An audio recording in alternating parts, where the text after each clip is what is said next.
I, as a Zimbabwean, have learned that there are leaders who just want to be there to make money. And there are leaders who want to build the country. And the current leadership we have is about themselves. Wow. It's not about the people. Wow. And I've sadly made that decision. Wow. Hello, gorgeous super. Welcome to my channel. This is Uncensored with Rumbi. All right, guys, I really, from the bottom of my heart, want to say thank you to everyone who's subscribed for the past few days, because it means really a lot. And everyone who's a regular in the space, I just want to say shout out to you, because it means a lot to me. Okay, so if you actually encountered this channel for the first time, I want to ask you to subscribe. And after subscription, you must make sure that you ring the bell, because the bell has such a powerful tool for you. Every time I drop a video, you'll be the first one to be notified. So you don't want to miss some of the content that I drop right here, because we need to help each other, right? Thank you guys. Thank you for everything. All right. So today is a beautiful day, but I want to say this. I'm a mom. I'm a mom by a blessing. So God has blessed me with an incredible son. My cousin went to heaven to build the Lord, and she had the nerve to be my surrogacy, And I know that there are also people around here that have children. So today we are looking at Themba Mliswa. He's a father of 19, and the 20th child yet to be confirmed. He's such an incredible person. But we also know that he's actually a voice of reason, because if there ever be any person who speaks in parliament, is actually Themba Mliswa. And that's one of the reasons why I like him. He's very much vocal.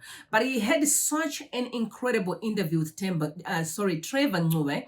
And that interview, I enjoyed it really. And I wanted to share with you some of the clips that I think can be of a blessing, and also tell you what I think about his submissions. So number one thing that he addressed, he spoke about how corruption has ruined Zimbabwe and how difficult it is for us to be able to come out of the situation. And some of his submissions, which I completely do not agree with, right? And then we're also going to be looking at, there's a man that you guys saw, there's the Amnesty, which is the president's Amnesty, where he took some of the people out of prison. And there's one old man who came out, who was arrested for rape and was given about, he said 18, they went down to 16, and then from 16, they also went down to about, but he will listen to his story. We're going to look into that and say, was that a good idea or not? Because I saw a bit of a move on Twitter where people were so much against his release. For this and more, please stay tuned. As a Zimbabwean, I've learned that there are leaders who just want to be there to make money. And there are leaders who want to build the country. And the current leadership we have is about themselves. Wow. It's not about the people. Wow. And I've sadly made that decision. Wow. I've sadly made that decision. In going for elections, people must ask themselves two questions. Is this leader about himself, from the councillor to the MP, to the senator, to the president? Or it's about offering leadership and closing the gaps so that Zimbabwe can be the force it wants to be? You said, Themba, that as we go into the elections, it's important that Zimbabweans do a mind reset. Can you unpack that for us? What did you mean by that? 43 years of independence, we are still in the same position, even worse. We are worse, Themba. We are worse. Let's be honest. In fact, from what you hear, from what we saw about what Rhodesia did, you seem to say probably Rhodesia was better because you were with an oppressed... you knew you were oppressed by white people. I've never had problems with a white man who says, I don't like a black person. I know it. It does not affect. But one who pretends, you see. And look at where we are now from a political point of view. That's why you saw me in Parliament talking about a referendum. A referendum. Why have I pushed for a referendum? Can we hear from the people what they think of this country now? Should we continue with elections? Or should we come up with leadership that will then be able to usher a way forward? This country, no political party at this point in time is able to address the concerns of the people. All right, guys, so this is quite very disappointing and emotional at the same time. Imagine have to make peace with the fact that some people are just enriching themselves. They're there to destroy. Now, the question I'm having, maybe everyone has, is that why aren't these people be checked out? But you must remember, one of the weapons that most of these looters have done over the years was to make sure that they instill fear in people. And they also made sure that they keep people ignorant, especially the rural masses, right? So every time you want to get into the rural masses to teach or to share some knowledge with people, they will make sure that they block you. People fight you. They even beat you. They'll put that you were murdered. You know what I mean? This is what I'm going to say. I completely agree with Themba Mliswa, but I think we should get to a point where we take this political banner off the people and look at individuals. Because I think the worst thing that we are doing right now is people are hiding behind the political banner. That's where the danger is. So everyone is fighting. So if I'm saying ZANU-PF is bad, that's a number of people, including the poor in the rural, who may be believing ZANU-PF. But if I say, maybe, Rumbi, you're wrong, I'm exposing Rumbi as an individual. It's easier to fight. But I want to tell you, you mentioned something so interesting about Wajgajena. He said the time Wajgajena lost elections, right, the primary elections, he also said that he was going to expose the people that he was working with when the $5 million were, got missing. And for that reason, that's why he's still, after all those allegations, we heard that he was acquitted. Was he acquitted? Yes. And then he came back to Parliament. You heard him say there's going to be sitting until 2030. You heard him. Disrespectfully so, talking to people like he's talking to kids.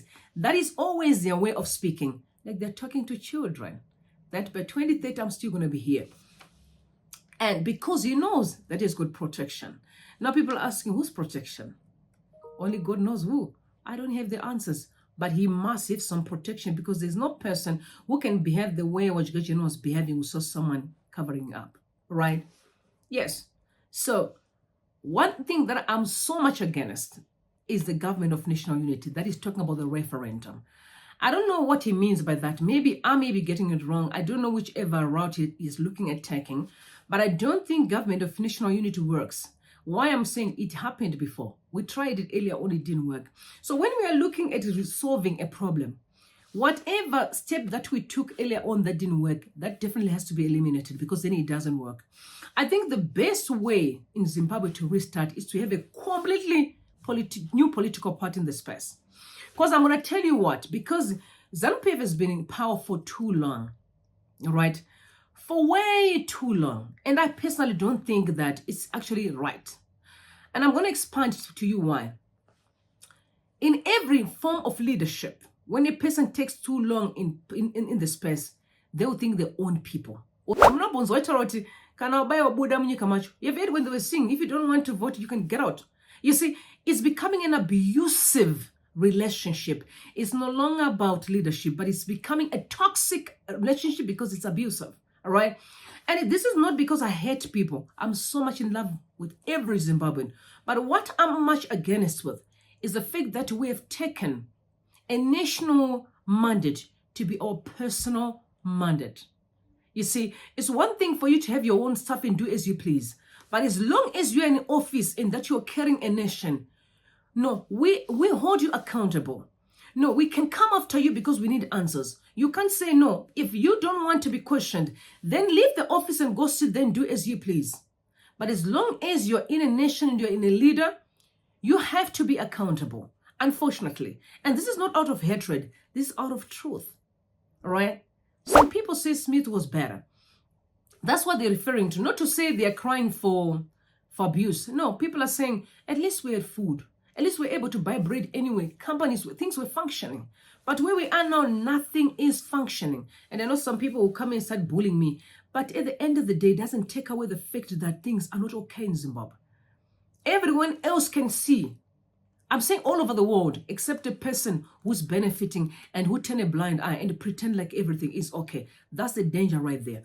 Also, you must remember, I have no hatred. I love every Zimbabwean. But what I'm not going to attack is for you to come and keep on trying to make me believe in a lie. Because I'm a person who believes that white is white, black is black, red is red, yellow is yellow. I love everybody. Everyone in leadership. Those people are our fathers. But if your behavior is flawed, we're going to call it out. My father, if he's wrong, I'll tell him you're wrong. You know why? Because I'm afraid of the curse that will come with his actions. The actions that are being done today, each are the one that had to terrorize people, murdering people. We are suffering because of the curse of the people's blood that were murdered. It's not a joke. This is a reality. It's not out of hatred, but it's out of facts. Because, guys, life is governed by principles. It's not governed by big mouth and lies. It's governed by principles. What you sow is what you reap. I guess we're going to wake up and work together and realize that we have no time to waste because time is moving. I agree with you. In fact, I'd written something, and I wish I had my diary here, which said that there's no political party that will deal with the corruption. There's no political party that will deal with the cartels which are there. Okay, it's now a value chain. Yeah. The same way you run a business. There is absolutely no one who will do that. And what is important is for us to find ourselves. And in finding ourselves, I've equally questioned the men of God, the churches. And I've said, when you see the president, what do you say to him as men of God? Because you carry the message for the people. They carry the message for God and they say it so well, but they're not able to carry the message for the people. To the powers that be. Are you with me? I'm with you. And why not have a conversation with the church leaders? Do not also completely agree with Themba when he's talking about the issue of the church, the mandate of the church. I'm completely disappointed with the church too.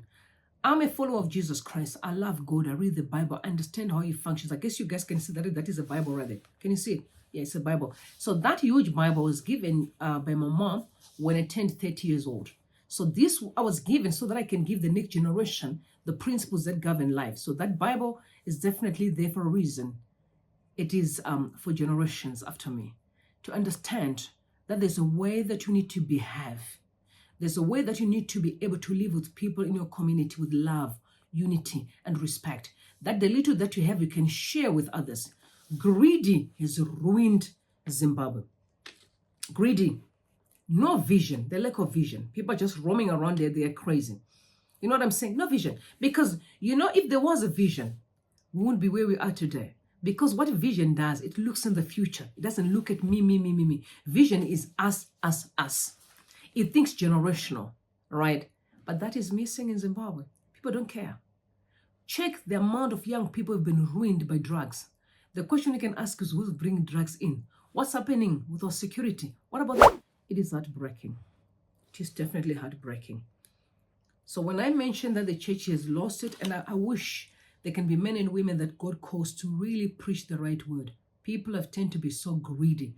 Churches that I grew up in the AFM church. Shout out everyone who's going to AFM.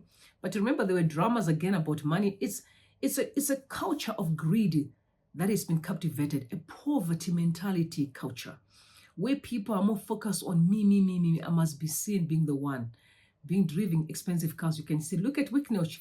They're showing off.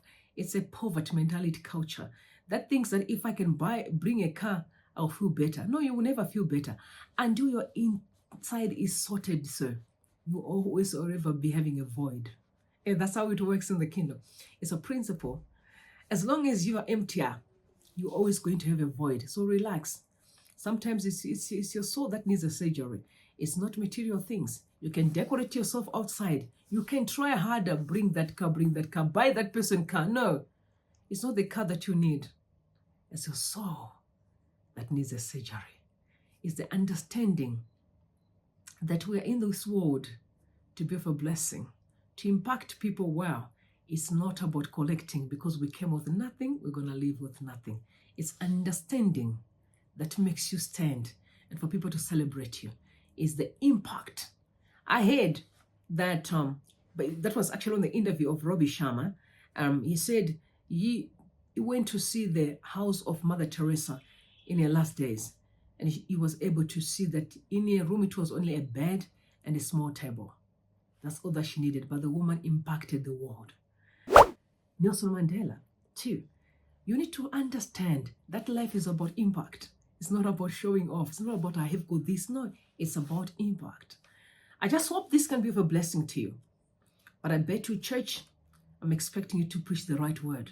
to teach people to understand the principles that govern life. I'm expecting the church to stand and confront the devil.